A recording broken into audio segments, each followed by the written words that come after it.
Hi hello friends, welcome back to our channel. இன்றைக்கி நாம் பார்க்க போகிறது ரெக்கார்ட் ஆஃப் ரெகுலர் ஆர்க்கில் episode 2 worthy opponent. So starting சீன்லேயே பார்த்தீங்கன்னா நம்ம லூபு அப்புறம் தார் இவங்க 2 பேருக்கும் சண்டை நடந்தது பார்த்தீங்களாங்க. அடி ரொம்பவே பயங்கரமாக 2 பேரும் சண்டை போட்டுக்கிட்டு இருக்காங்க. 2 பேருமே ஒருத்தவனுக்கு ஒருத்தவன் சளைச்சவன் இல்லைங்கிற மாதிரியே இந்த இடத்துல சண்டை போயிட்டு இருக்கு. இப்போ இந்த பக்கம் நம்ம தார் அடிக்க அந்த அடியை லூபு அழகாகவே டாச் பண்ணிகிட்டு இருக்காருங்க. இப்போ இதை பார்த்துட்டு சுற்றி உள்ள மக்கள் எல்லாம் லூபு கடவுளோட அடியையே டாச் பண்ணிட்டாருன்னு சொல்லி லூபு சுற்றி உள்ளவங்க எல்லாம் சப்போர்ட் பண்ணுறாங்க. அப்போ அந்த நேரத்தில் நம்ம ஜியூஸ் இருக்காரு பார்த்தீங்களா, அந்த கடவுளை காட்டுறாங்க. அவர் தாரை பற்றி பேசிக்கிட்டு இருக்காரு. இன்னும் தார் அவரோட முழு பலத்தை காட்டல, பட் இருந்தாலுமே இந்த மனுஷன் அவனுக்கு எல்லாமே டஃப் கொடுத்து தான் போராடுறான் அப்படிங்கிற மாதிரி ஜியூஸே ஆச்சரியப்படுறாரு. இப்போ இந்த பக்கம் நம்ம தார் என்ன பண்ணுறாரு, இதுக்கப்புறம் இவனை இப்படியே விட்டால் சரிப்பட்டு வராது அப்படிங்கிறதுக்காக அவரோட அந்த மியால்மீர் இருக்குது பார்த்தீங்களாங்க, அதை அப்படியே ஒரு பக்கமாக சாய்வாருங்க. சுற்றி உள்ளவங்க எல்லாருமே ஆச்சரியப்படுவாங்க. அப்படியே கீழே சாஞ்சி அந்த மியால்மீர் தரையில் படுறதுக்கு கொஞ்சம் கேப் இருக்கும், அந்த ஒரு பொசிஷனில் நிற்பார். இப்போ இந்த பொசிஷனை பார்த்துட்டு இந்த ஒரு அட்டாக்கா அப்படின்னு சொல்லி சுற்றி உள்ள கால்லேருந்து மக்கள்லேருந்து எல்லாருமே பயங்கரமாக ஆச்சரியப்படவும் செய்வாங்க.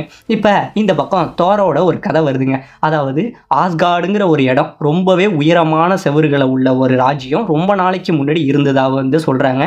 அது மட்டும் இல்லாமல் அந்த இடத்துல அடிக்கடி ராட்சசர்கள் இருக்காங்க பார்த்தீங்களா, அரக்கர்கள், ஜெயிண்ட், அவங்களோட படைகள் நிறையா வந்துக்கிட்டு இருக்குமா. ஸோ அவங்க எல்லாரையுமே அடக்கிக்கிட்டு இந்த இடம் அமைதியாக பாதுகாக்கப்பட்டுக்கிட்டு வரங்க மாதிரி சொல்கிறாங்க.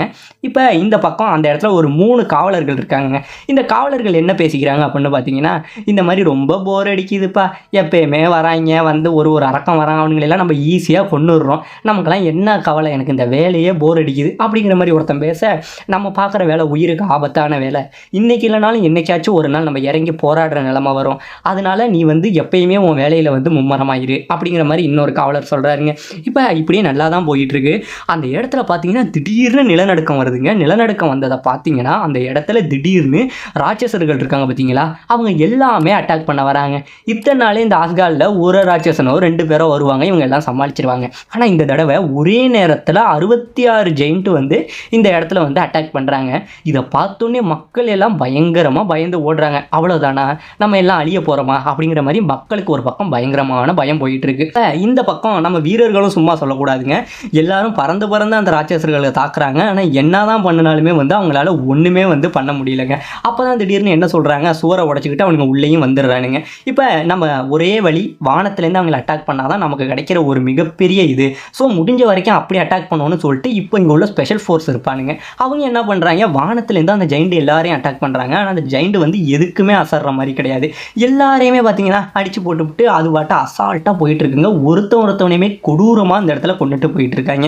இப்போ இந்த இடத்துல தான் சொல்கிறாங்க கடவுளோட கர்வம். அதாவது பார்த்தீங்கன்னா எங்கடா இவனுங்க வந்துட போகிறானுங்க அப்படிங்கிற மாதிரி இருந்துட்டு இவனுங்க இத்தனை நாள் என்ன பண்ணியிருக்கானுங்கன்னா, எவனோ ஒருத்தன் 2 பேர் வருவான் அப்படிங்கிற மாதிரி இருந்துட்டு இவங்க காவல் எல்லாமே இது பண்ணிட்டு ரொம்ப லேசாக தாங்க விட்டுக்கிட்டு இருந்திருக்கானுங்க.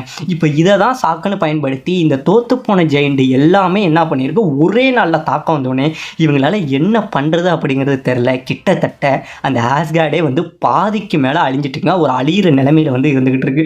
இப்போ இந்த பக்கம் அவங்க அந்த ஜெயிண்ட்லாம் இருக்காங்க பார்த்தீங்களா, வெளியில் உள்ள எல்லாரையும் கொத்தாக கொலை பண்ணுறானுங்க. கொலை பண்ணிவிட்டு உள்ளே என்ன பண்ணுறானுங்கன்னா, அந்த டோர் இருக்கும், அது ஒன்றே ஒன்று தான் பாக்கி, அதை திறக்க அவங்க வருவாங்க. இப்போ இந்த பக்கம் உள்ள கண்ணாடி போட்டுக்கிட்டு ஒரு பையன் அழுதுகிட்டு இருக்கான். இந்த பையன் யாருன்னு தெரியுதுங்களாங்க, உள்ளே இவன் தோரை ரொம்பவே சப்போர்ட் பண்ணி பேசிக்கிட்டு இருந்தான் தெரியுங்களா. ஸோ அவன் ஏன் தோருக்கு ரொம்ப சப்போர்ட் பண்ணாங்கிறதுக்கான ஒரு ரீசன் உங்களுக்கு இந்த இடத்துலையும் தெரியும். இந்த பையன் பயங்கரமாக அழுதுகிட்டு இருக்கான், நான் சாக போகிறேன், இனிமேல் நம்மளை யாரும் காப்பாற்ற மாட்டாங்களா, நம்மளோட இடம் எல்லாமே முடிஞ்சிட்டா அப்படிங்கும்போது அப்படியே இந்த ஒரு ஒளியில் நம்பிக்கை பிறக்கம்பாங்களேங்க, அந்த மாதிரி இந்த இடத்துல தார் அங்கேருந்து வராரு. பொறுமையாக என்ன பண்ணுறாரு, வெளியில் போகிறாரு. இந்த பையனும் வெளியில் போகாதீங்க, போனால் உங்களையும் கொண்டுடுவாங்க அப்படின்னு சொல்லிட்டு இவர் வெளியில் கதவை திறக்கிறது தாங்க தெரியுது. அப்படியே மின்னல் எவ்வளோ ஸ்பீடாக இருக்கும், அந்த வேகத்தில் பார்த்தீங்கன்னா சுற்றி உள்ளவங்க எல்லாரும் அப்படியே கொஞ்சம் கொஞ்சமாக அடிக்கப்படுறானுங்க.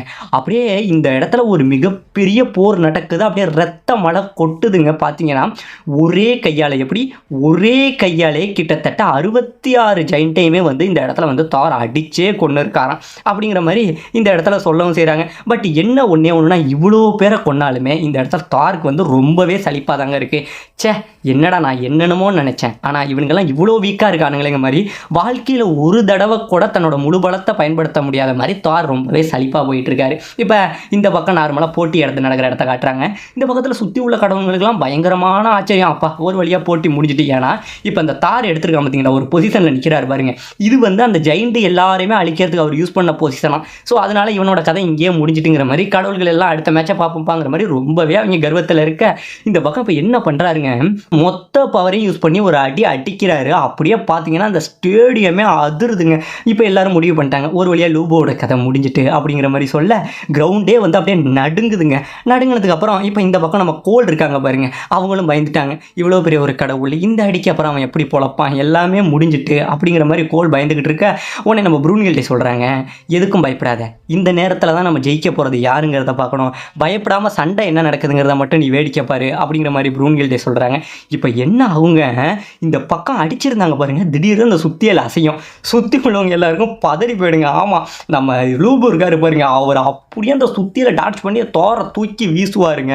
வீசிட்டு அவர் கையில் வச்சிருக்கிற ஆயுதத்தினால தோரோட நெஞ்சில் போடுவார். ஒரு கீரலை அப்படியே தாருக்கு நெஞ்சில் ரத்தம் அப்படியே பிச்சுக்கிட்டு அடிக்குங்க. இதை பார்த்தோன்னே சுற்றி உள்ளவங்க இவ்வளோ பெரிய ஒரு கடவுளை முதல் முறையாக ஒரு மனுஷன் காயப்படுத்திட்டான் அப்படிங்கிற மாதிரி சொல்லுவாங்க. இப்போ அவங்களோட சோல்ஜர்ஸ் எல்லாமே லூபு பற்றி பேசுவாங்க. அதை தான்ட்டா நாங்கள் எதிர்பார்த்தோம், 3 இதில் எங்கேயுமே தோக்காதவன்டா எங்கள் தலைவன் அப்படின்னு சுற்றி உள்ளவங்க எல்லாம் இது பண்ணுவாங்க. இந்த பக்கம் கண்ணாடிக்காரனுக்கு பயங்கரமான ஆச்சரியம், ஆகா என்னடா எங்கள் தோரையே அப்படி பண்ணிட்டீங்க அப்படிங்கிற மாதிரி இருக்கும். இப்போ இந்த பக்கம் தோர சொல்லுவார், ஹே லூபு, நீ மனுஷனாக பிறக்க வேண்டியவனே இல்லைடா, இத்தனை நாளைக்கு அப்புறம் நான் எதிர்பார்த்த மாதிரி எனக்கு ஒரு ஆப்போனண்ட் கிடச்சிட்டடா அப்படின்னு தோர் ரொம்பவே இப்போ சண்டையை விரும்புகிறாருங்க. இப்போ இந்த பக்கம் மறுபடியும் இவங்க சண்டை போட ஆரம்பிக்க இப்போ நம்ம லூபு இருக்காரு பாருங்க, அவரோட ஒரு சின்ன கதை வருது. இந்த பக்கம் ரொம்பவே இது ஒரு மங்கோலியன் பகுதி, அதாவது ரொம்ப நாளைக்கு முன்னாடி. ஆனால் இந்த கதை உண்மையாங்கிறதுமே வந்து இவங்களுக்கு தெரியல, இது வந்து ஒரு கற்பனையாக வரப்பட்ட சொல்லப்பட்ட கதைங்கிற மாதிரி மட்டும் சொல்கிறாங்க. இங்கே ஒரு சின்ன பையன் ஒரு நாயை அடித்து கொண்டுட்டு முகம் முழுக்க ரத்தத்தோடு நிற்கிறான். இது எல்லாத்தையும் பார்த்துக்கிட்டு எல்லாம் ஆச்சரியத்தில் நிற்க இந்த பையன் போயிட்டே இருக்காங்க. இவனோட வேலை என்னன்னா, உலகத்திலேயே ஸ்ட்ராங்கானவங்க யாரோ அவங்க எல்லாரையுமே தேடி சண்டை போட்டு இவனை தோக்கடிக்கிற ஒரு வீரனை பார்க்கணுங்கிறது இந்த பையனோட கதை. இப்படி போகும்போது எதுக்கு ஒரு கரடி வர, அந்த கரடியோட கழுத்தையே திருப்பிட்டு அந்த சின்ன வயசில் அந்த கரடியையும் கொள்கிறாங்க. இப்படியே இவன் போகும்போது மிகப்பெரிய போராட்டங்கள், சும்மா சின்ன போர் பெரிய போர்லாம் இல்லை, மிகப்பெரிய போராட்டங்கள் எல்லாத்துலேயும் சண்டை போட்டு எல்லாரையுமே அழிச்சிடுறாங்க. இவனோட இந்த சண்டை திறமையை பார்த்துட்டு அவனுக்கு போகிற இடங்களில் ஒரு இடமா அவனுக்குன்னு சில ஆட்கள் சேர்றாங்க. அப்படி வந்தது தான் இப்போ இந்த இடத்துல வேடிக்கை பார்க்குறாங்க பார்த்தீங்களா, இந்த கூட்டம் இவனுக்குன்னு சேருது. கிட்டத்தட்ட இப்படியே சண்டை போக 30 வருஷம் தாண்டிடுது. இந்த 30 வருஷத்தில் இவர் ஒரு இடத்துல போய் நிற்கும் போது தான் இவருக்கு இந்த விஷயம் புரியுது, இந்த உலகத்தில் அதாவது இந்த பூமியிலேயே எனக்கு இணையான ஆட்கள் இல்லை, நான் தேடாத இடம் இல்லை, பார்க்காத இடம் இல்லை, ஆனால் எனக்கு இணையான ஒரு ஆட்கள் இந்த பூமியில் இல்லை அப்படின்னு சொல்லிட்டு ரொம்பவே இந்த இடத்துல இவருக்கு போர் அடிக்குதுங்க. என்ன பண்ணுறாருன்னா, இவர் தூக்கு மேடைக்கு கொண்டு போகிறாங்க. தூக்கு மேடைக்கு கொண்டு போகும்போது லூபு போய் அங்கே ஒரே கெஞ்சிறாரு, என்னை விட்டுருங்க, உங்களோட குதிரைப்படையை மட்டும் கொடுங்க, நான் கூட்டிகிட்டு போய் உங்களுக்கு எல்லா ராஜ்யத்தையும் வந்து கைப்பற்றி தரேன் அப்படின்னு கெஞ்சிறாரு. கடைசியாக தாங்க பார்த்தா தெரியுது இது அப்படியே ஆக்ஷன். ஏன் அப்படின்னு பார்த்தீங்கன்னா, இவர் இந்த இடத்துக்கு வரும்போதும் ஒரே சலிப்பாக தாங்க இருக்காரு. அதாவது வாழ்க்கையில் ஒரு தடவை கூட தனக்கு ஏற்ற எதிரியை பார்க்க முடியாமல் வாழ்கிறதே வேஸ்ட்டுங்கிற மாதிரி ஒரு சலிப்பில் தான் வந்து இந்த மனுஷன் இருந்துக்கிட்டு இருக்காரு. இப்போ என்ன பண்ணுறாருன்னா, எப்பா ஒரு வழியாக நான் வந்துட்டேன், ஆக வேண்டிய கதையை சீக்கிரம் பாருங்க அப்படின்னு சொல்லிட்டு என்னை கொண்டுடுங்க அப்படின்னு சொல்கிறாரு. இதுக்கப்புறம் இந்த பக்கம் இவங்களோட மோதல் மறுபடியும் ஆரம்பிக்குது. இந்த பக்கம் இப்போ எப்படி தார் ஹாப்பியாக இருந்தாரோ அந்த மாதிரி லூபு ஹாப்பியாக இருக்காருங்க. நான் எனக்கு தேவையானவனை பார்த்துட்டேன்டா அப்படின்னு சொல்லிட்டு சண்டையை சந்தோஷமாக வந்து இந்த இடத்துல லூபு ஏற்றுக்கிறாருங்க. இதை பார்த்தோன்னே இந்த பக்கம் வந்து ஜியூஸுக்கு பயங்கரமான ஆச்சரியத்தை பார்த்தோன்னே ஜியூஸுக்கு பக்கத்தில் இருக்கான் பார்த்தீங்களா, இவன் வந்து இன்னொரு கடவுளுங்க. இவன் கேட்குறான், என்ன மாஸ்டர், என்ன ஜியூஸ், இது மாதிரி வந்து மனுஷங்க இவ்வளோ பவராக இருக்காங்கன்னு நீங்கள் நினைக்கலையா, இவ்வளோ ஆச்சரியப்படுறீங்க அப்படின்னோடனே நம்ம ஜியூஸ் சொல்கிறாரு, அதை பற்றி நான் யோசிக்கல, எவ்வளோ பெரிய ஒரு மனுஷனாக இருந்தாலும் நம்ம கடவுளோட ஒரு அடி அடிக்கும் போது அவங்களோட ஆயுதம் சுக்கா உடஞ்சிரும். ஆனால் இந்த இடத்துல நல்லா கவனித்து பார்த்தீங்கன்னா தெரியும், அந்த பையனோட ஆயுதம் உடையவே இல்லை, எனக்கு எங்கேயோ சந்தேகமாக இருக்குது அப்படின்னு இந்த இடத்துல அவர் சொல்லுவாருங்க. சொல்லிக்கிட்டு பார்த்தீங்க அப்படின்னா இந்த பக்கம் ப்ரூன்கில்டே ஒரு சிரிப்பாங்க பாருங்க.